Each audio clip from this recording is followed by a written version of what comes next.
கண்ணியத்துக்குரிய ஏக இறைவன் அல்லாஹ்வின் நல்லடியார்களே, உங்கள் அனைவருக்கும் அஸ்ஸலாமு அலைக்கும் வரஹமத்துல்லாஹி வபரகாத்துஹு. இந்த சென்டருக்கு நான் வந்தாவே ஏதாவது ஒரு விஷயத்த நானே கற்றுக்கிட்டு போவேன். இப்போ பெரும்பாலும் நாம் சில விஷயத்தை இவங்க மூலியமாக நான் கேட்குறேன் பாருங்கள், எல்லாம் ஒவ்வொரு வார்த்தையை வச்சு ஒரு அறிவுபூர்வமான ஒரு செய்தியை சொல்கிறாங்க. இப்போ சொல்லும் போது எல்லாரும் என்ன சொல்கிறாங்க, ஆரம்பத்தில் அஸ்ஸலாமு அலைக்கும் ரஹமத்துல்லாஹி வபரகாத்துஹுங்கிறாங்க. அதனுடைய தமிழாக்கம் பார்த்திங்கன்னா சாந்தியும் சமாதானம் உண்டாக அப்படிங்கிறாங்க. இந்த சாந்தியும் சமாதானம் உண்டாகுங்கும் போது இந்த கருத்தை நான் சொல்கிறேன்.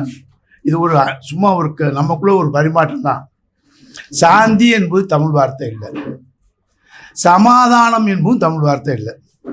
அப்போ எப்படி இவங்க டிரான்ஸ்லேட் பண்ணாங்க? அஸ்ஸலாமு அலைக்கும், அஸ்ஸலாமு அலைக்கும். அப்போ அஸ்ஸலாமு அலைக்கும் போது சாந்தியும் சமாதானம்ங்கிறாங்க.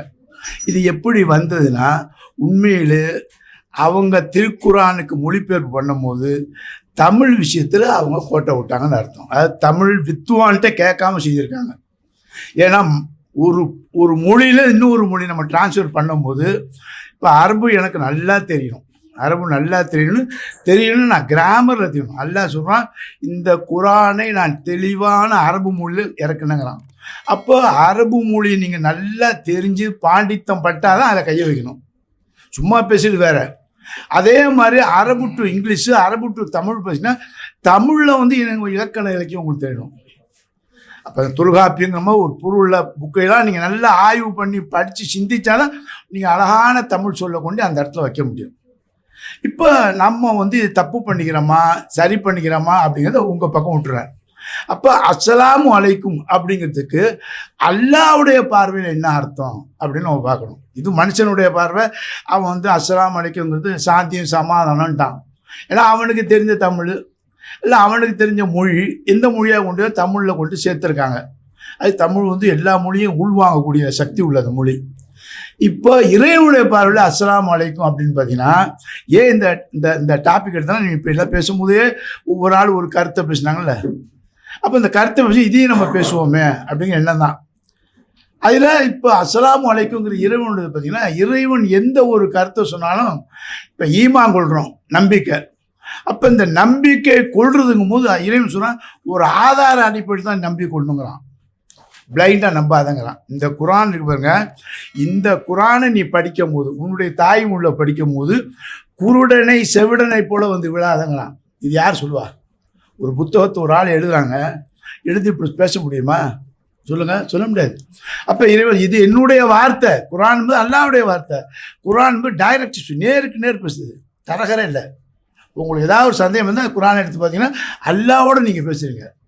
அப்போ அல்லாஹ்வோட பேசுகிற வார்த்தை என்னென்னா இது அல்லாஹ்வுடைய வார்த்தை தான். கலாமுல்லா என்னுடைய வார்த்தை அப்படின்னா லா ரைப ஃபீ, இதில் பொய்யிலடாங்கிறான். எவ்வளோ தைரியமாக நமக்கு ஈமான நம்பிக்கை கூட, நம்பிக்கை பிளைண்டாக இருக்கக்கூடாது. சில பேர் பிளைண்ட், இதெல்லாம் எங்கள் நம்பிக்கைங்க, இதை தலையிடாங்கம்பாங்க. இறைவன் சொன்னால் தலையிடுங்கிறான். அப்போ நம்பிக்கையினோட அடிப்படையில் ஒரு ஆதார அடிப்படையில் இருந்தால் தான் உங்களோட நம்பிக்கை ஸ்ட்ராங்காக இருக்கும், இல்லைன்னா வலு இல்லாமல் இருக்கும். இப்போ நம்ம ஃப்ரெண்ட்லாம் சொல்லும்போது அவங்க கல்யாணம் பண்ணாங்க, இவங்க கல்யாணம் பண்ணாங்க அப்படிலாம் சொல்லுவாங்களே, அது ஒரு நம்பிக்கை இல்லாது. நான் முஸ்லீம், அந்த பொண்ணு ஹிந்து, அவங்க கிறிஸ்டின்னு, இப்படி தான் சொல்கிறாங்களே தவிர ஒரு பிடிப்பு இல்லை. அப்போ பிடிப்பு வரணும்னா இறைவன் சொன்னால் என்னுடைய வசனத்தை படி, என்னுடைய வார்த்தையை படி, இதில் நம்பி படி அப்படிங்கிறதுக்கு நம்பிக்கையை ஊட்டுறேன், எவிடன்ஸ் நான் கொடுக்குறேங்களாம். அப்போ அஸ்ஸலாமு அலைக்கும் அப்படிங்கும்போது அல்லாஹ் சுப்ஹானஹு வ தஆலா 6வது அத்தியாயம் 59வது வசனம், 6வது அத்தியாயத்தில் ஆடு மாடுன்னு இருக்கும் பாருங்கள், அந்த வசனம், அந்த அத்தியாயத்தில் 59வது வசனத்தை சொல்கிறான்ல. அப்போ சொல்லும் போது எப்படி சொல்கிறான்னா, யாரெல்லாம் என்னை ஏற்றுக்கொண்டார்களோ, இப்போ அல்லாவை ஏற்றுக்கொள்கிறோன்னா அல்லாஹ் என்ன சொன்னால் என்னை மட்டும் ஏற்றுக்கூடாது. அதனால பாருங்கள், ஆமன்து பில்லாஹி என்னை ஏற்றுக்கொள்ளணும், மலாயிக்கத்து என்னுடைய மலக்குகளை ஏற்றுக்கணும், ருசூலி இறை தூதர்களை நம்பணும். ஒரு தூதரை மட்டும் நம்பணும், இப்போ நான் ரசூலுல்லாஹ் மட்டும் நம்புகிறேன் அப்படின்னா முஸ்லீமாக இருக்க முடியாது. ருசூலு அனைத்து இறை தூதர்களையும் ஏற்றுக்கணும். குத்துபிகி கித்தாபுகள், நான் எத்தனை வேதத்தை இறக்கினோனோ அத்தனை வேதத்தையும் நம்பணும். நீ படிக்கலையோ நம்பணும். யோமில் ஆகவே தி டே ஆஃப் ஜட்ஜ்மெண்ட்டை நம்பணும். இப்படி யார் நம்பிக்கை கொள்கிறாரோ அவரை தான் அல்லாஹ் சுப்ஹானஹு தான் ஈமான்தாரின்னு சொல்லி அல்லாஹ் அவங்களுக்கு பேரை வைக்கிறான். சம்மாக்குள் முஸ்லிம், இவன் தான் முஸ்லீம்லாம். ஒட்டுமொத்த உலக சமுதாயத்தில் எல்லா மக்களையும் வந்து பிரித்து காட்டும் போது அல்லாஹ் சொன்னான், இவனுக்கு நான் வைத்த பேர் முஸ்லீம்ங்கிறான். முஸ்லீம்னா இறைவனை ஏற்றுக்கொண்டவர்கள், இறைவனுடைய அடிமை. அப்தகுனா இறைவா உனக்கு நான் அடிமை. அல்லாஹ்வுடைய தூதர் கூட அப்தஹு ரசூலுஹு, முதல்ல நான் அல்லாஹ்வுடைய அப்து தான், பிறகு தான் ரசூல். ஒரு அழகாக தன்னுடைய வெளிப்பாட்டை காட்டாங்க. இப்போ இந்த அஸ்ஸலாமு அலைக்கும்னு சொல்லும் போது அல்லாஹ்வுடைய ரஹமத்து உங்களுக்கு உண்டாகாது. அந்த சலாம்ங்கிற வார்த்தைக்கு ரஹமத்து தான். அப்போ ரஹமத்துங்கிறது யார் சொல்லிக்காரனா அல்லாஹ் சொல்லிக்காரன். சலாம்ங்கிற வார்த்தைக்கு முதல் அர்த்தம் வந்து அல்லாஹ் சொல்கிறான் ரஹமத்து, அதாவது அல்லாஹ்வுடைய அருள், அல்லாஹ்வுடைய கிஃப்ட்டு. நீங்கள் எப்படி வேணாலும் வச்சுக்கலாம். அப்போ அந்த அல்லாஹ்வுடைய கிஃப்ட்டு உங்கள் மீது உண்டாவதாக. அஸ்ஸலாமு அலைக்கும், அலைக்கும் உங்கள் மீது அந்த ரஹமத்து, இந்த ரஹமத்து அல்லாஹ்வுடைய ரஹமத்து உண்டாவதாக. அப்போ இறைவன் சொல்லும்போது சொன்னால், யாரெல்லாம் என்னை நம்பிக்கை கொண்டார்களோ, என் வேதத்தை நம்பிக்கை கொண்டார்களோ, என் தூதர்களை நம்பிக்கை கொண்டார்களோ, தி டே ஆஃப் ஜட்ஜ்மெண்ட் தான் முக்கியம், நம்பிக்கை கொண்டார்களோ அவர்களை பார்த்து சொல்லுங்கள், அல்லாஹ்வுடைய கருணை உங்கள் மீது உண்டாவதாக. இதனால் ஏற்றுக்கொண்டு யார் உங்கள்கிட்ட வர்றாங்களோ அவங்கள பார்த்து சொல்லுங்கள், அல்லாஹ்வுடைய கருணை உங்கள் மீது உண்டாவதாக. அப்போ அவங்க சொல்லுவாங்க அலைக்கும் சலாம், அதுபோல் உங்களுக்கும் அந்த இறைவனுடைய அருள் உண்டாகட்டும். அருள்னா கிஃப்ட்டு, கிஃப்ட்னா சொர்க்கம் தான். அப்போ அந்த கிஃப்ட்டு சொர்க்கம் வரும், உனக்கு கிடைக்கும் அப்படின்னு ஒரு ஆதாரத்தை அல்லாஹ் வெளிப்படுத்தி இந்த வார்த்தையை சொல்லுங்களாம். இந்த வார்த்தை சாதாரண வார்த்தை, இதுக்கு பின்னால் ஒரு கிஃப்ட் இருக்குது, அது உண்மையான கிஃப்ட் இருக்குது. எல்லா வேதத்தையும் எடுத்திங்கன்னா சரி, நீங்கள் தமிழ் வேதம், இங்கிலீஷ், எந்த வேதத்தை எடுத்தாலும் சரி, எல்லா வேதம் நரகமும் சுருக்கும் சொல்லாத வேதமே கிடையாது. வேதம் கொடுக்கப்படாத சமுதாயமே இல்லைங்கிற மாதிரியா எல்லா வேதமும் நரகத்தை சொர்க்கத்தையும் கொடுக்கும். அப்போ நரகமும் சொர்க்கமும் யாரால் படைக்கணும்? அல்லாஹ்வால. அந்த அல்லாஹ் கொடுக்குற கிஃப்ட் தான் நமக்கு ரஹமத்துங்கிற அந்த சொர்க்கம். உங்களுக்கு சொர்க்கம் கிடைக்கட்டும், உங்களுக்கு அல்லாஹ்வுடைய ரஹமத்து கிடைக்கும், உங்களுக்கு அல்லாஹ்வுடைய மன்னிப்பு கிடைக்கும். அப்போ அது மாதிரி உங்களுக்கும் அல்லாஹ்வுடைய பரக்கத்து, அல்லாஹ்வுடைய மன்னிப்பு கிடைக்கும். அந்த அல்லாஹ் தயார் பண்ண உங்களுக்கு சொர்க்கத்து கிடைக்கும், நம்ம பரிமாறிக்கிறோம். இப்போ இதில் ஒரு வார்த்தை வந்து சொல்லும் போது அஸ்ஸலாமு அலைக்கும், அல்லாஹ்வுடைய ரஹமத்து உங்களுக்கு கிடைக்கணும், ஒரு நம்பிக்கை இல்லாமல் இருக்கலாம். அப்போ அந்த நம்பிக்கை இறைவன் எப்படி விட்டுறான்? அந்த கிதாபில் விட்டுறான், ரஹமத்தை வந்து கத்தப அலைக்கும், என் மீது நான் கடமையாக்கி கொண்டேன். ஓ விசுவாசியே, நீ என்னுடைய நல்ல வார்த்தையை சொல்கிற, நான் கற்றுக் கொடுத்த வார்த்தை, சலாம்ங்கிற வார்த்தை அல்லாஹ் கற்றுக் கொடுத்த வார்த்தை. யாசின் கிதாபில் பண்ணிங்கன்னாக்கா அந்த வார்த்தை மின் ரப்பிக்கும், என்னுடைய சலாம், என்னுடைய வார்த்தைமா.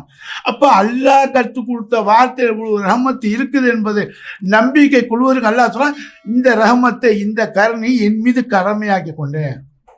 நம்பிக்கையாளர்களே, நீங்கள் சொல்கிற வார்த்தை இருக்கு பாருங்க, அந்த வார்த்தையை நீங்கள் லேசாக நடத்துகிறாங்க. நான் இந்த வார்த்தையை கற்றுக் கொடுத்தேன், இந்த வார்த்தைகளை வந்து உங்களுக்கு ரஹமத்து இருக்குது என்பதை என் மீது கடமையாக்கி கொண்டேன். இப்போ சலாமும் அலைக்கும்போது என்ன அர்த்தம்?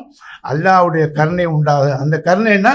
இறைவனுடைய வார்த்தை. அந்த இறைவனுடைய வார்த்தைக்கு அத்தாச்சுன்னா அவன் சொன்ன வார்த்தை. அவன் சொன்ன வார்த்தைக்கு நமக்கு என்ன ஒரு பேக்ரவுண்டு சிந்தி பாருங்க, 1 by 1 வரும். அப்போ அந்த கருணையை வந்து அல்லாஹ் சுப்ஹானஹு அழுத்தம் திருத்தமாக தன்னுடைய தூதர் மூலியமாக சொல்கிறான். அதனால தான் அஸ்ஸலாமு அலைக்கும், அல்லாஹ்வுடைய கருணை நம் மீது உண்டாவதாக. இப்போ இதில் இன்னும் நம்பிக்கை வரல அப்படின்னா அல்லாஹ் திருப்பி குர்ஆனில் சொல்கிறான். இப்போ சொன்னாங்களா இக்ர ஃபித்தீன், இந்த தீனில் கட்டாயம் இல்லை.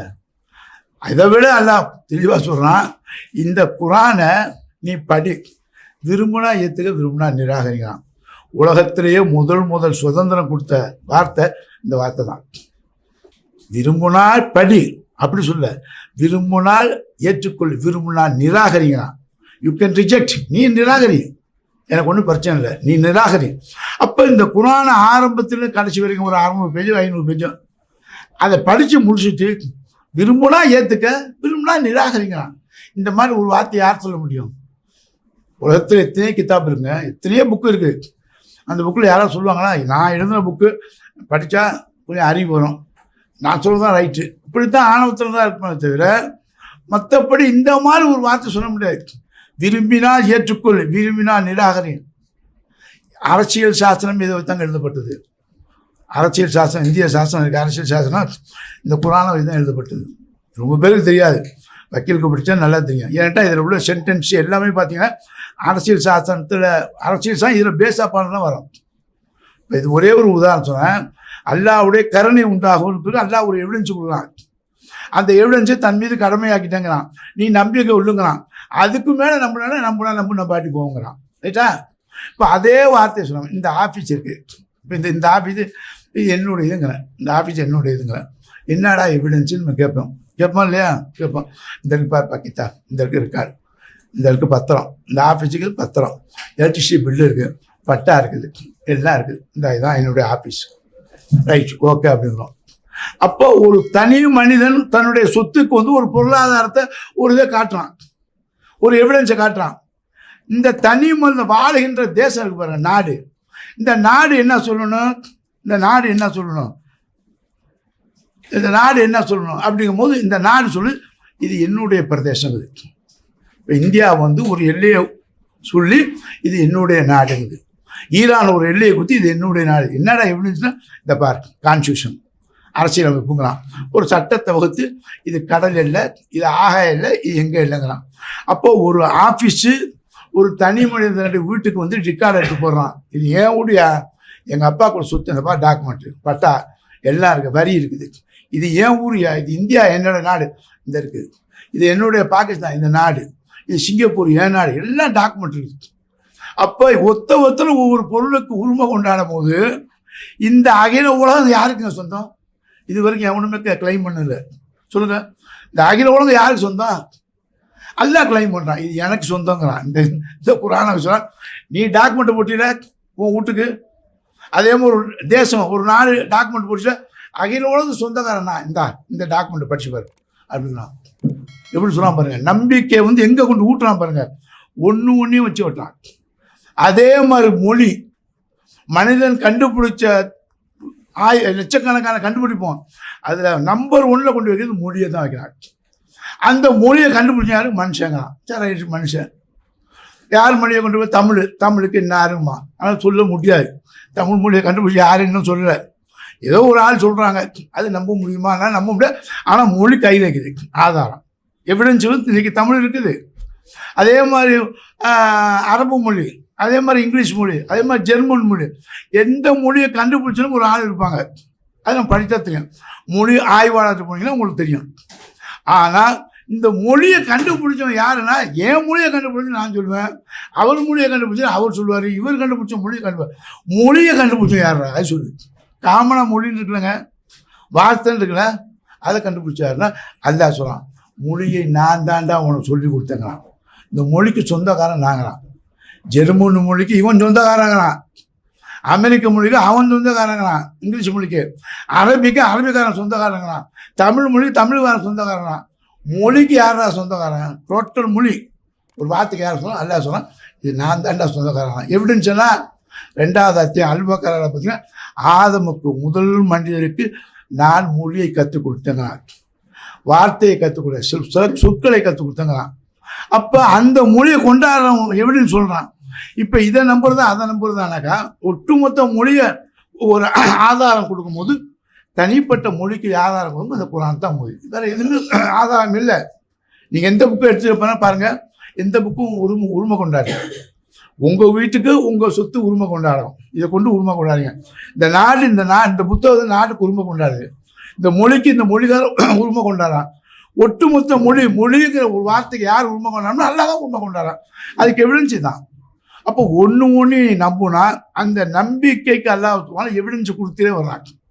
இந்த எவிடன்ஸ் தாங்க முக்கியம். நீ நம்பிக்கை என்பது பிளைண்டாக நம்புறது இல்லை. அல்லாஹ் சொன்னால் என்ன பிளைண்டாக நம்பாத, குருடனை போல செவுடனை போல நம்பாத, விழாதேங்கிறான், விழாத. இந்த நம்பிக்கையில் நான் கொடுக்குற எவிடன்ஸை பாரு, நான் எவிடன்ஸை பார்த்தா நீ செய்யலாம். அப்போ இந்த எவிடன்ஸ் ஒன்றையும் குர்ஆனில் கொடுக்கும்போது தான் சத்துணவு பேசினா பாருங்க, எறும்பு அதை பார்த்தா அது, பல்ல பாருங்கள் அதை பார்த்தா அது, ஒன்றையும் நீங்கள் நினச்சி பாருங்கள் எப்படி இருக்கும். இப்போ மொழியை சொல்கிறேன், மொழி யார் கொடுத்தா? அல்லாஹ் கொடுத்தா. அதுக்கு என்ன எவிடன்ஸ்? அந்த குர்ஆன் இருக்குது. ப்ராக்டிக்கலாக சொல்லுவோம். மொழி எப்படி பேசுறீங்க? ஒரு பிச்சை பிள்ளை, ஒரு குழந்தை பிள்ளை, அது பேசுகிறாங்க, பேசாது. ஏன் பேசாது? பள்ளி இல்லை. இப்போ ஒருத்தர் சொன்னார பல்லை பற்றி, இது ரொம்ப முக்கியமானதுங்க. பள்ளி இருந்தால் தான் பேச முடியும். பல்லு முளைச்சவனா பிள்ளை பேசும். சும்மா பிள்ளை சவுண்டு போடுமே தவிர மொழி வராது. அப்போ அல்லாஹ் எவிடன்ஸ் சொல்லலாம், உங்ககிட்ட இருக்கடா எவிடன்ஸு, என்ன என்கிட்ட இருக்க எவிடன்ஸு, இந்த பல்லு முளைச்சாதான் இந்த பல்லேருந்து சவுண்டு வந்து நாக்கு பல்லில் படுறதுக்கு ஒரு வார்த்தை வரும்.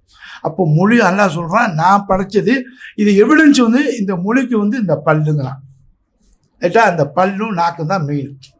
சரி, இப்போ இந்த பல்லு மொழி தான் மொழி வரும். இப்போ ஒருத்தர் தீக்காக்காரர் வேற கடவுள் இல்லைங்க சொல்லுவார்.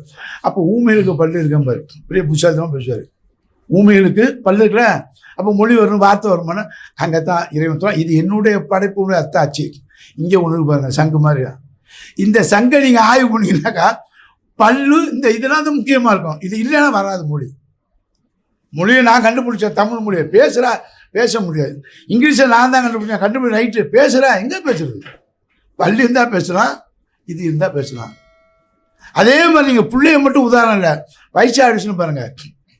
90 வயசு 80 வயசு அப்பாலாம் இருப்பாங்க, பேம்பாரு சவுண்டு வராது, நிறைய வார்த்தை வராது, குழப்பமாக இருக்கும். சாப்பாடு மேலே 2 பல்லு இப்போ சைடில் வைக்கும். ஒன்று வேணாங்க, இந்த ஒரு பல்லு போச்சுன்னு வைங்க, விசுன்னு வரும், சவுண்டு வரும். ரைட்டா? அப்போ மொழிக்கு கூட அல்லாஹ் சுப்ஹானஹு வ தஆலா இது நான் கொடுத்தேன்னு சொல்லி நம்மகிட்டேருந்தே உதாரணத்தை கொடுக்கலாம். அப்போ ஒவ்வொரு காரியமும் ஒவ்வொரு வார்த்தைகளும் அல்லாஹ் கொடுக்கும்போது அதில் வந்து ஒரு அத்தாட்சி இருக்குது, ஒரு நம்பிக்கை இருக்குது. இதையும் நீ மீறி என்னால் நம்ப முடியலாம் விட்டுடுங்க. நல்லா விரும்பினால் ஏற்றுக்க, விரும்பினால் நிராகரி. ஆனால் படித்து பார்த்துட்டு நிராகரிக்கணுங்கிறாங்கள. அதனால தான் இந்த அஸ்ஸலாமு அலைக்கும் அல்லாஹ்வுடைய ரஹ்மத்து அனைவர் மீது உண்டாவதாக. இப்போ சாந்தி சமாதானம் நீங்கள் இப்போ நான் என் கருத்தை ஒரு ஏற்றுக்குவார், என் கருத்தை ஒரு ஏற்றுக்க மாட்டார். எங்கே சாந்தி வரும், எங்கே சமாதானம் வரும் சொல்லுங்கள்? இப்போ நான் பேசுகிறேங்க, இஸ்லாத்துக்கு வாப்பாங்கிறேன், ஒரு விருப்பத்தில் கூப்பிட்றேன், அதான் வர முடியாது. அப்போ எங்கே இருக்குது சமாதானம், எங்கே இருக்குது சாந்தி? இப்போ நீங்கள் கூப்பிடுங்க இந்து மதத்துக்கு வாங்க, சரி நான் வர்றேன். இப்போ சீமா கூட அடிக்கடி சொல்லுவார், சீமா அடிக்கடி எல்லாம் இஸ்லாம் அரபு தேசத்தில் வந்துச்சு, சரி ரைட்டு வந்துச்சு. கிறிஸ்துவம் ஆங்கில தேசம் வந்துச்சு, ரைட்டு வந்துச்சு. நீ ஆரம்ப மதத்துக்கு வாழ்ந்தாரு. நான் சொன்னேன் சீமான்ட்டேன், ஆரம்ப மதம் எது சொல்லு, நான் வர்றேன். சொல்ல முடியாது. ஆரம்ப மதம் எது சொல்லுங்கள்? அது கூட இறைவன் உரிமை கொண்டாடுறான். இறைவன் அது கூட உரிமை கொண்டாடுறான். இஸ்லாம் என்பது அடிபணிதல். நீ இந்துன்னு சொன்னால் என்ன அர்த்தம் சொல்லு, கிறிஸ்தவம்னா என்ன அர்த்தம் சொல்லு. அதுலேயே உங்களுக்குள்ள பாகுபாடு வரும். அப்போ இறைவன் படைத்த ஒன்று சொல்லும் போது இறைவன் சொன்னால் மனிதரை யா ஐயோ ஒன்றா, ஓ மனிதர்கள்ங்கிறான், ஓ மனிதரை வாங்கங்கிறான், மனிதர்கள் தான் கூப்பிட்றான். அப்போ கூப்பிடும் போது மனிதர்கள் இந்த வார் சத்தியம் இருக்குது, இது ஏற்றுக்காம போ, படித்து பாருங்க. அதே மாதிரி எப்படி சொன்னான், யா ஐயோ அல்லது ஆமனும் விசுவாசிகளுங்கிறான். விசுவாசம் யாரு? இது மேலே நம்பிக்கொள்வேன், இது மேலே நம்பிக்கொள்வேன், அது மேலே நம்பிக்கொள்வேன், மரத்து மேலே நம்பிக்கொள்வேன், மற்ற நெருப்பு மேலே கூட நம்பிக்கொள்வேன். நான் நெருப்பேன் கடவுள்னு நினைப்பேன், நம்பிக்கை. அப்போ அல்லாஹ் சொன்னான் யா ஐயோ அல்லது ஆமனும், ஓ விசுவாசிகளே சொல்லுவான். ஆமனுங்கிறான், விரும்பியவர்கள் நம்பிக்கை கொண்டவர்களை ஆமனும். திருப்பி நீ ஈமான் கொள்ளு. எது மேலே? லாகு மேலே, அல்லாஹ் மேலே. லாகு என்பதை நான் வணங்கி கொண்டிருந்தேன். அல்லாஹ் பார்த்துங்க, அல்லாஹுக்கு சொல்லும்போது லாகுனா வணங்கக்கூடிய பொருள். நமக்கு முன்னாடி எந்த பொருளை வைக்கிறோமோ அது பேர் லாகு. அது யாராக வேணாலும் இருக்கலாம். அப்போ இந்த லாகுவை நீ வணங்குற. அப்போ இந்த லாகு வணங்க சொல்கிறான், அது உனக்கு கடவுள் இல்லை, அல்லாஹு அல் ப்ளஸ் லாகு, அந்த லாகு தான் உனக்கு. எந்த லாகு? அல்லாஹு. அப்படிங்கும்போது வானத்தையும் பூமியும் எவன் படைச்சானோ அவன் தான் அல்லாஹ். உன்னை படைத்தவன் அவன் தான் அல்லாஹ். இப்படி ஒன்றையும் சொல்லி ஒரு உதாரணத்தை சொல்லி இறைவன் காட்டுறான். தன்னை வெளிப்படுத்தாத இறைவனா என்ன நம்புகிறான், கடவுளை காட்டுங்கிறான். நம்ம சொல்லிடலாம் கடவுளை என்னால் காட்ட முடியாது. ஏன்னா இறைவனை காட்ட முடியலங்கும்போது நம்ம போய் எங்கே காட்ட முடியும்? கடவுளை காட்டுறா அப்போ தான் நம்பணும். எப்படி நம்ப முடியும்? இப்போ அதான் உதாரணம் கொண்டு நீ என்னை வந்து அறிஞ்சு கொள்ளுங்களாம். இந்த வானத்தை பாரு, கிராக் இருக்காது. இந்த வானத்தை பாருங்க, நம்ம பார்க்குறோம். இங்கே இது தீரிங்க, இதில் சொல்கிறோம் அல்ல வானத்தை பாருங்க. இப்போ பார்க்குறோம், ஏதாவது ஓட்டை உடச்சிருக்கான்னு கேட்குறான். அப்படி கேட்குறான் பாரு. சாதாரண ஓட்டை உடச்சிருக்கா? இல்லை. இந்த மலையை பாரு, யார் கொண்டு வந்தா கேட்குறேன், யார் கொண்டு வந்தேன்? நான் தான் கொண்டு வந்தேன். சொல்லு, எதை வச்சு சொல்ல முடியாது. ஆனால் மலைக்கு தண்ணீரில் 2 கெமிக்கல் இருக்குது, ஆக்சிஜன் நைட்ரஜன்லாம். 2 கையில் இருக்குது. ஊர் மக்களுக்காக தண்ணியை கூட கொடுக்க முடியாது. நான் ஆக்சிஜன் நைட்ரஜன் வச்சுட்டு பயிர் பச்சை வள வைக்க முடியாது. அப்போ இந்த மழைன்னு ஒன்று வந்தால் தான் முடியும். அப்போ மழையை சொல்ல நான் தாண்டா இதை இறக்கணுங்கிறான். இப்படி ஒன்று ஆதாரமாக அல்லாஹ் சுப்ஹானஹு வ தஆலா காட்டி நம்முடைய நம்பிக்கையை அதிகமாக்குறான், வலுவாக்குறான். அதுக்கு தான் பார்த்தீங்கன்னா முஸ்லீமை பார்த்தீங்கன்னா நல்லா வலுவாக இருப்பாங்க. காரணம் என்ன, ஒரே ஒரு பாயிண்ட்டு. சில பேர் வீட்டில் சொல்லுவாங்க தண்ணி அடிக்காத, ஹராமு, வட்டி வாங்காத, சொல்லி சொல்லி சொல்லி நம்ம மண்டை ஏறிடுச்சு. ஒட்டுமொத்த குரான் ஏறாட்டி கொஞ்சமாவது நமக்கு ஏறிக்குது. அப்போ அந்த கொஞ்சமான ஏறிக்கிற இதுலேயே ஓரளவு நம்ம நல்லா இருக்கோம். ஒட்டுமொத்தமாக இதில் நம்ம நல்லா இருக்க மாட்டோம். அப்போ இதனுடைய தாவா, இந்த பிரச்சனைக்கு பிறகு நம்ம அம்மா, நம்ம வாப்பா, தாய் தந்தை எல்லாருமே ஆரம்பத்திலே தாவா பண்ணுறாங்க, அவங்கள அறியாமல் பண்ணுறாங்க. இப்போ நம்ம வந்து கற்றுக்கிட்டோம், பார்த்துக்கிட்டோம். இன்றைக்கி எல்லாம் வந்துக்கிறீங்க, இஸ்லாத்தின் பால் வர்றீங்க, இஸ்லாத்தை ஏற்றுக்கிட்டீங்கன்னா சும்மா வரலைங்க. இங்கே நம்மளே யாரும் காசு கொடுத்தாங்களா, பதவி கொடுத்தாங்களா? இல்லை. இன்னும் சொன்னாலும் இஸ்லாத்துக்கு நீங்கள் வந்தீங்கன்னா கஷ்டப்படுவீங்க. இஸ்லாத்துக்கு வந்தீங்கன்னா கஷ்டப்படுவீங்க. மனைவி இழக்க வேண்டி வரும், சொத்தை இழக்க வர வேண்டியும், வாப்பாட ரிலேஷன்ஷிப் இழக்க வேண்டியும், அந்த ஏரியா மக்களை இழக்க வேண்டியும், இவ்வளோ துன்பம் வரும். இஸ்லாத்தை ஏற்றுக்கிட்டா துன்பம் தான் வரும். சும்மா சொல்கிறான் ஜிஹாதி புகாதுன்னு. நீ வந்து பாருங்க, இங்கே உள்ளார வந்து பார்த்தா தான் தெரியும். அப்போ பார்த்தவங்க வந்தவங்களை வந்து கேட்டு பாருங்கள், பெரிய பணக்காரன் இருப்பான், எல்லாத்தையும் விட்டுட்டு வந்திருப்பான்.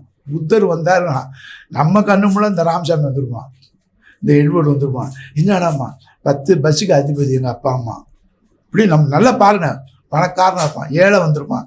அப்போ எல்லாத்தையும் திறந்துட்டு வரும்போது கொஞ்சம் சிந்திச்சு பாருங்கள். நம்ம எல்லாத்தோட இருந்துக்கிட்டு இருக்கோம். நான் முஸ்லீம் பெருமையாக பேசுகிறோம், அவங்ககிட்ட விஷயத்தை கேட்டு பாருங்க, வந்தவங்கள்ட்ட கேட்டு பாருங்கள்.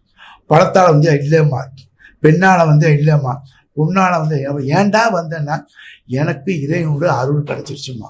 இவர் சொன்னார் பார்த்தீங்களா, அல்லா நான்னா தான் எவனு இஸ்லாத்துக்கு வர முடியும். முஹம்மது நபி தன்னுடைய பெரிய தந்தைக்கே செய்ய முடியல. அப்போ அல்லாஹ் சொன்னால் நான் நாடுனவனுக்கு தான் இஸ்லாத்தை கொடுப்பேன், நம்பிக்கை கொடுப்பேன். அப்போ இறைவன் இன்னொன்று சொன்னான், என் பக்கம் யார் வரணும்னு விரும்புகிறார்களோ அவர்களுக்கு தான் நேர் வழியை காட்டுவாங்களாம். அங்கேயும் ஒரு போடு போடுறான். அல்லாஹ் நாடுனவனுக்கு மட்டும் இல்லை, என் பக்கம் எவன் நாட்டம் கொள்கிறானோ. இப்போ நம்ம அமெரிக்கா பண்ண ஆசைப்பட்றேன், ஆசைப்பட்டதா விசா எடுப்பேன். எதையும் ஒரு ஆசைப்படணும். ஹஜ்ஜுக்கு போகிறேன் ஆசைப்பட்றேன், அங்கே போகிறேன் ஆசைப்பட்றேன், கோயிலுக்கு போகணும் ஆசைப்பட்றேன், சர்ச்சுக்கு போகிறேன், ஆசைத்தான் நமக்கு காரணம். அப்போ இறைவன் சொன்னான், என் மீது யார் விருப்பம் கொள்கிறார்களோ, என் மீது யார் நாட்டம் கொள்கிறார்களோ அவர்களுக்கு தான் நேர் வழி காட்டுவேன். இல்லைன்னா அவர்கள் வழியை அவர்களுக்கு இன்னும் அழகாக்கி காட்டுவாங்களாம். 2 வழி. என் பக்கம் யார் நாட்டம் கொள்கிறோம் அவர்களுக்கு நாடியதை நான் கொடுப்பேன், நான் என் வழியை காட்டுவேன். என் வழியை விட்டுட்டு நீ எதை நாடினாலும் அதையும் நான் உனக்கு விசாலமாக்கி தருவேங்கிறான். இப்போ எப்பேற்பட்ட இறைவன் சொல்கிற ஒன்று நமக்கு ஆதாரபூர்வமாக இருக்குது. அப்போ ஆதாரபூர்வமாக பேசும்போது நம்முடைய ஈமான் வந்து வலுப்படும். அதில் வந்து எந்த விதமான நமக்கு தடுமாற்றம் இருக்காது. நம்ம தடுமாறனா குரான் எடுத்து படிங்க. இறைவன் சொல்கிறான், உனக்கு எப்போ தாவூது இப்ராஹிம் நிஷித்தான் இருந்துச்சுங்கிற என்ன அர்த்தம்? ஊசலாட்டம் தான். அது எல்லாருக்கும் வரும். இப்போ வரும், வெளியே போன வரும், அங்கே வந்தால் இங்கே வரும். அப்போ ஊசலாட்டம் வரும். இந்த ஊசலாட்டத்திலே என்னை காப்பாற்று. அப்போ இந்த காப்பாற்றுங்கிற ஒரு வார்த்தை வரும்போது எவிடன்ஸ் இருந்தால் தான் நமக்கு பலமாக இருக்கும், இல்லைன்னா பலகீனமாக இருக்கணும். இறைவன் முடிஞ்சு கடைசியாக முடிவு சொல்கிறான், தக்கணத்தும் என்ற ரஹமத்துல்லாஹி, இறைவனுடைய கருணையின் மீது நீங்கள் நம்பிக்கை இழந்துடாதீங்கிறான். அப்போ இறைவனே சொல்கிறான், இறைவனுடைய நம்பிக்கை இழந்துடாதீங்கிறான். அப்போ நம்பிக்கை இழந்தவனே எல்லாம் சொல்கிறான், அவன் பலகீனமானவன், ஈமான் பலகீனமான. நம்பிக்கை எதிலையா ஒன்று வச்சு அதில் ஸ்ட்ராங்காக இருக்கு. அப்போ பலகீனமான உள்ளவன் தான் நம்பிக்கை இழப்பான். பலமாக உள்ளவன் நம்பிக்கையுடைய ஒருபோதும் நம்பிக்கை இழக்க மாட்டான். அதுதான் அல்லாஹ் சொன்னால் ஸ்ட்ராங்காக பிடிச்சிக்க. தக்கணத்து மின் ரஹமத்துல்லாஹி 39வது அத்தியாயத்தில் 53 வருஷம். இதெல்லாம் படிச்சிங்கன்னா 4 பேரை பேசலாம். அவை கண்ணியத்துக்குள் அல்லாஹ் நல்லடியாக. இப்படிப்பட்ட இந்த வாய்ப்புலாம் கிடைக்கும் போது நாம் சத்தியத்தை சொல்லும் போது அந்த சத்தியத்தை எவிடன்ஸாக வச்சு பேசும்போது தான் நல்ல ஒரு மக்கள் வந்து சிந்திப்பாங்க. இல்லைன்னு பிளைண்டான நடக்காது. இப்போ போட்டு காட்டுறாங்களே இத்தனை படம், எவ்வளோ பெரிய எல்லாம் அறிஞ பெருமக்கள் எல்லாம் எக்ஸ்பர்ட் தான். ஆனால் அந்த எக்ஸ்பர்ட் சொல்லும்போது சில காரியத்தை வச்சு தான் பேசுகிறாங்க. ஒன்று காட்டி சொல்கிறாங்க. ஒருத்தர் எறும்பை பற்றி பேசி எறும்பையே ஆராய்வு பண்ணவர், மொழியை பற்றி மொழியிலே ஆய்வு பண்ணுவார். இதெல்லாம் நம்ம காப்பி அடிச்சு தான் நம்ம பேசுகிறோம். நம்ம ஒன்றும் பெரிய அறிவாக இல்லை, என்ன இருக்கோ அதுதான் நம்ம பேசுகிறோம். அப்போ ஒவ்வொருத்தவங்க வந்து இந்த பூமியை படைக்கிறார், இந்த வானத்தை படைச்சது. இப்போ ஒன்று ஒருத்தவங்க ஆராய்ச்சி பண்ணலாம், முடிக்கணும்னு சொல்லுவாங்க. இப்போ ராக்கெட்டு போச்சு பாருங்க, அதில் போய் நம்ம இந்தியாவோட ராக்கெட்டை போய் பூமியில் இறங்குனுச்சு, இது சந்திரனில் இறங்குனுச்சு. சந்திரனை தென் பக்கம் இறங்குச்சு. அது ஒரு ஒரு நன்மை தான். அப்போ இறங்கும் போது சந்திரனை போகிறதுக்கு முன்னாடி ராக்கெட் போகும்போது எல்லாரும் சந்தோஷப்பட்டாங்க. எல்லாம் சந்தோஷமாக போய் இறங்கணும்னு, சந்திரன் கிட்ட இறங்கணும், சந்திரன் மேலே இறங்கணும்னு எல்லாம் பூரிப்படைங்க, சந்தோஷப்பட்டு போல் எழுத்து இவங்களுக்கு, போல் எழுத்து இந்த போல் எனக்கு தான், அந்த போல் இவருக்கு தான், அந்த போல் இவர் தான் கண்டுபிடி, இவர் தான், எல்லாம் போல் அவருக்கு தான், அவர் தான் கண்டுபிடிச்சாரு. ஆனால் அல்லாஹ் சொன்னான், ரைட்டு, போல் உனக்கு தான், இந்த போல் உனக்கு தான், கண்டுபிடிச்ச போல். இறக்குன இடம் எந்த இடம்? இறக்குன இடம் எந்த இடம்? அது சந்திரன். அது யார் படைச்சா? அது நான் தான்டா படித்தாங்க. அது ஒட்டுமொத்த போலும் எனக்கு தாங்கிறான். செவில்லாரியமாக இருக்கு. இதான் நாங்கள் ஆமாம் நீ தான் கண்டுபிடிச்ச. ஆனால் இந்த ராக்கெட்டை எங்கே இறக்குனேன்? சந்திரனில் இறக்குனேன். சந்திரனை யார் கண்டுபிடிச்சா? நான் கண்டுபிடிச்சேன் தரேன், இவர் விட்டாலும் ரைட்டுங்கண்ணா. சந்திரனை யார் நான் கண்டுபிடிச்சேன் கேட்குறான்ல. நம்ம கேட்குறோம்ப்பா, சந்திரனை கண்டுபிடிச்சிட்டேன், சந்திரன் ராக்கெட் இறக்கணும், ஓகே இறக்கிட்டேன், போலும் உனக்கு தான். ஒட்டுமொத்த போலும் யாருக்குன்னா அதை இறக்க அந்த சந்திரனை படைச்ச யாரு? நான் தான் படைச்சேன். அதைத்தான் எல்லாம் சொல்லல, ஹூ மாஃபி சமாவாத்தி மாமா ஃபுல்லர், வானத்தினுடைய பூமியுள்ள எனக்கு சொந்தம். இந்த ரெக்கார்டு திஸ் இஸ் எவிடன்ஸ் தான். அப்போ எவிடன்ஸை வச்சு தான் அல்லாஹ் சுப்ஹானஹு ப்ரூவ் பண்ணுறான். ஆனால் தன்னை அவன் வெளிப்படுத்தவில்லை. அல்லாஹ் தன்னை அதை சொல்லுவான், நான் என்னை வெளிப்படுத்த முடியாத இறைவனை காட்டுன்னு நம்ம எப்படி காட்டணும்? அப்போ ஓப்பனாக சொல்லணும், அல்லாஹ் காட்ட விருப்பம் நம்மளாம் காட்ட முடியல, அல்லாஹ் காட்ட கண்டிப்பாக காட்டுவான். அப்போ நீ வணங்குற பொருளெல்லாம் காட்டுற. அப்போ அந்த காற்ற பொருளும் உனக்கு தெரியுது. அந்த காற்ற பொருளை நீயே உயர்வாக்குற, நீயே கீழே இறக்குற. இப்போ ஒரு வீடு, இப்போ பல இதெல்லாம் இருக்கும், கடவுள் இப்போ இது ஃபோட்டோக்கெல்லாம் இருக்கும். அந்த வீடை காலி பண்ணுறீங்க, பழச்சாப்படம் எங்கே கொண்டு போகிறீங்க? குப்பையில் கொண்டு போடுவீங்க. இப்போ அல்லாஹ் தன்னுடைய உருவத்தை வெளிப்படுத்தி தான் நீங்கள் எங்கே கொண்டு போடுவீங்க? குப்பையில் தான் போடுவீங்க. அதுவும் இல்லாமல் அதுக்கு ஒரு உருவத்தை வரைவீங்க. அதாவது தான் அல்லாஹ் சொன்னால் சுப்ஹான் அல்லாஹ், அல்லாஹ் தூய்மையானவன், உன்னுடைய கற்பனைக்கு எட்டாத தூய்மையானவன். ஏன்னா அவன் வெளிப்படுத்தினானுங்க, அவனை பிடிக்காதவன் ஏதாவது ஒன்று செய்வான் இல்லையா? அப்போ அந்த உருவத்தை வெளிப்படுத்தினாவே அந்த உருவத்தை வச்சே இவன் ஏதாவது வேலை செய்வான். அதான் சொல்கிறான் பாருங்க, மனிதன் எனக்கு விரோதியாக இருக்கான். மனிதா, நீ ஒரு சிறு விந்திய துளிலேருந்து வந்த, இந்த சிறு இந்திரிய துளிலே வந்த உனக்கு, இப்போ இந்திரிய துளி தான் எல்லாரும் வந்தோம், தாயோட கர்ப்பம் இருந்தோம். உனக்கு இவ்வளவு திமிரு இருக்கும்போது உன்னை படைச்சி எனக்கு எவ்வளவு திமிரு இருக்குங்க. நல்லா தெளிவாக பேசலாம். அதை ஒன்றும் அதில் சமாதானம்னா இறைவன்ட்ட கிடையாது கிடையாது. எஸ் ஒன்று துண்டு மே ஜூன்லாம் கிடையாது. பார்க்கலாமே கேட்கலாமே மே ஜூன்லாம் கிடையாது. எஸ்ஸுனா எஸ்ஸு, நம்பினா நம்ம அடிப்போம். இதான் என்னுடைய வேதம், இதான் என்னோடய தூதர், இதெல்லாம் என் மலக்க, இதான் யௌமுல் ஜுமா, யௌமுல் ஆஹிர், மர்ம நாள். இந்த மர்ம நாளையும் இறைவன் மறைச்சி வச்சுருக்கான். அதை நம்ப சொல்கிறான். அதை நம்பினா உனக்கு வெற்றி நிச்சயம். என்னுடைய ரஹமத்து, அந்த சலாம் உனக்கு கிடைக்கும். இந்த சலாம்ங்கிறது அல்லாஹ்வுடைய கருணை. அல்லாஹ்வுடைய கருணை கிடைப்பதற்கு நாம் முயற்சி பண்ணோம். அந்த கருணையால் உட்கார்ந்தவங்க கேட்டவங்க, அந்த கருணைக்கு தன்னை ஆட்கொண்டவங்களுக்கு அஸ்ஸலாமு அலைக்கும், அல்லாஹ்வுடைய ரஹமத்து உங்கள் மீது உண்டாவதாக. அந்த ரஹமத்து கடமையாக்கப்பட்ட ரஹமத்து, அல்லாஹ் மீது சத்தியப்பட்ட ரஹமத்து, அல்லாஹ் வாக்கு கொடுத்த ரஹமத்து. அப்படிப்பட்ட ரஹமத்துங்கிற சொர்க்கத்தை அடையக்கூடிய பாக்கியத்தை அல்லாஹ் சுப்ஹானஹு நமக்கும் கொடுத்துட்டான், உங்களுக்கு கொடுத்துட்டான். அதை விட்டுவிடக்கூடாது என்று கூறி நிறைவேற்றின வாயிரதோனா அல்ஹம்துலில்லாஹி ரப்பில் ஆலமீன். அஸ்ஸலாமு அலைக்கும் வரஹ்மத்துல்லாஹி வபரகாத்துஹு.